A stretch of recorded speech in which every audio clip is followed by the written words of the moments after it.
صوبہ سندھ کے مالتی کے علاقے میں پاکستان میں مبینہ طور پر کم از کم 60 ہندوؤں کو زبردستی اسلام قبول کروایا گیا۔ ہندوؤں کو میونسپل چیئرپرسن کی موجودگی میں کلموں کی تلاوت کرنے کے لیے بلایا گیا تھا۔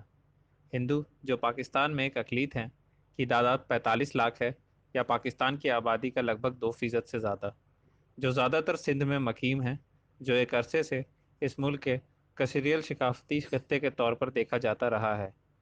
میونسپل چیئرپرسن عبدالرؤف نظامی نے مبینہ طور پر بڑے پیمانے پر ان زبردستی کے تبادلوں کے عمل میں سہولت فراہم کی۔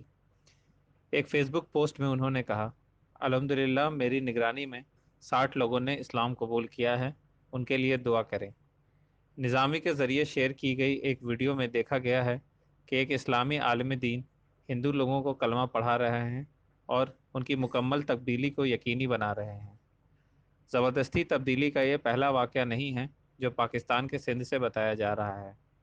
مارچ میں سندھ کے علاقے کندھ کوٹ سے تعلق رکھنے والی ایک 13 سالہ ہندو لڑکی کویتا اوڑ کو اغوا کر لیا گیا تھا اور پھر زبردستی اسلام قبول کروایا گیا تھا۔ ایک ویڈیو میں، جس کو بڑے پیمانے پر شیئر کیا گیا تھا، اس نابالغ کو ایک ہجوم کے ساتھ زمین پر بیٹھا ہوا دیکھا گیا تھا اور مبینہ طور پر پھر چونڈی مسجد کے میاں مٹھو نامی مولوی نے مبینہ طور پر منعقدہ مذہبی تبادلہ کی تقریب کا انعقاد کیا تھا۔